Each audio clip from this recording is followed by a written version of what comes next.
Hey everybody, Marty Before good evening, the 23rd of June 2016, last video of the week, and then tomorrow I'll do the weekend commentary. I won't be around this weekend, but I'll have something for you in writing tomorrow, and of course it'll be all about the vote in Great Britain. Before I get to that, I want to talk about what happened today. It was a big day for the market. Dow was up 270. The S&P, which is my chart here, was up 28 points. That's a big up day, and that's what the bar reflects, closed right at the high.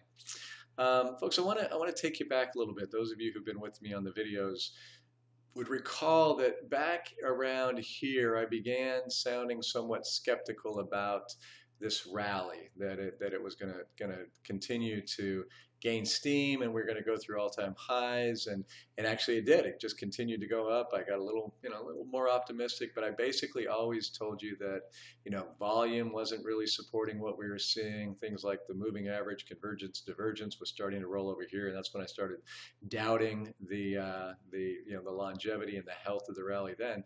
But it continued to go, and the further it went, the better the technicals looked and so forth.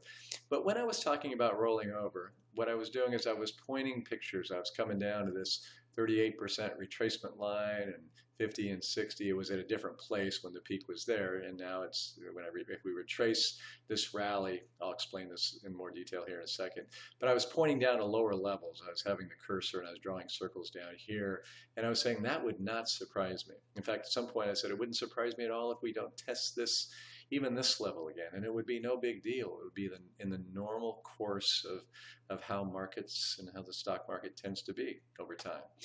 Well, the referendum, I told you way back here that I didn't think there was virtually any chance that the folks in Great Britain would subject themselves to that kind of uncertainty. The polls said it was a pretty dead heat, but the odds makers were, for the most part, even as early as earlier today, were saying 80% chance that they'll remain. Well, the votes are coming in, and a lot of them have been tallied, and let me just show you how it looks right now.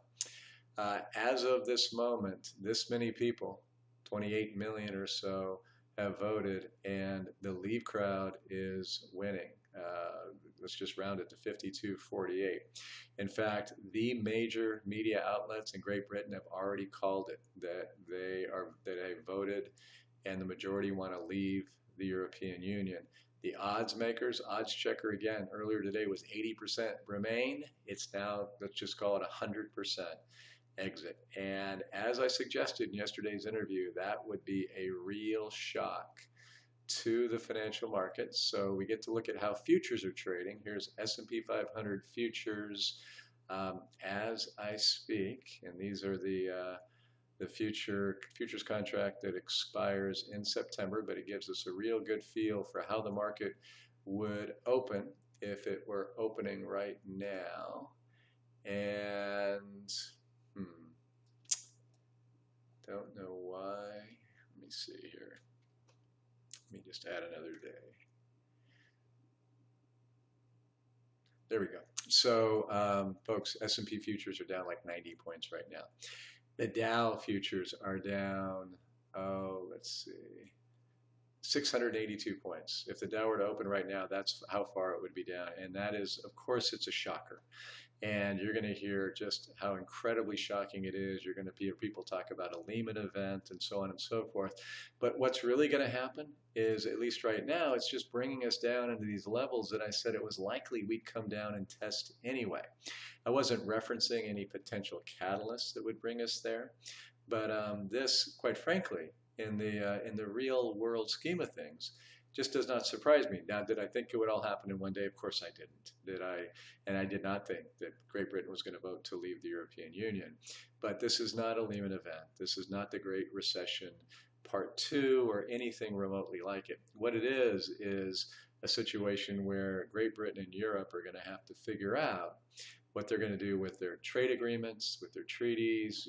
Great Britain now, or England now, or Great Britain now has control over its borders, or will in relatively short order, I suspect. The actual process of leaving the European Union is going to take quite some time. Parliament actually has to agree to it. I suppose they will, because now they have presumably, it's a done deal. And again, not all the votes are in. I guess something could happen, but like I said, all the major media outlets have called it, which is interesting to me because I was informed that they weren't supposed to do that, but I guess they've got the green light to do it now.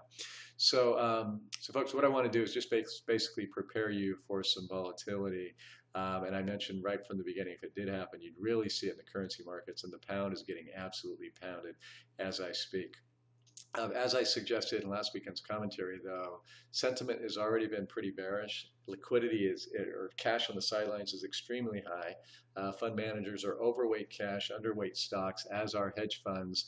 And again, there's been pretty palpable pessimism out there. So that means there's a lot of liquidity, which means this market ultimately gets bought somewhere, perhaps lower than it is right now.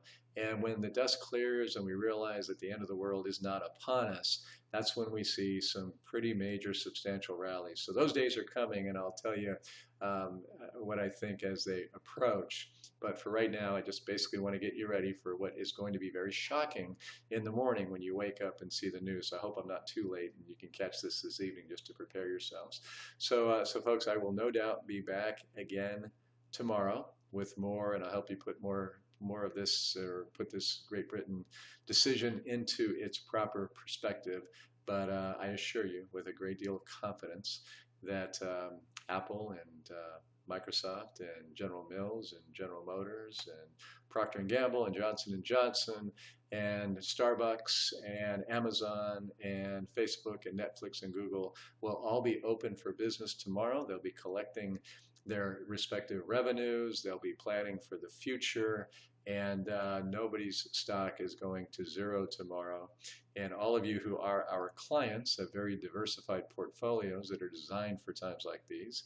And those of you who have brought cash in lately that I've just been sitting on, this is the kind of thing that gives us an opportunity to add. Those of you who it's time to rebalance portfolios, we get to rebalance at lower levels. After 32 years of doing this, I cannot look back at a single event like this without giving it a big fat silver lining at some point in the future, and I suspect this one will be no different.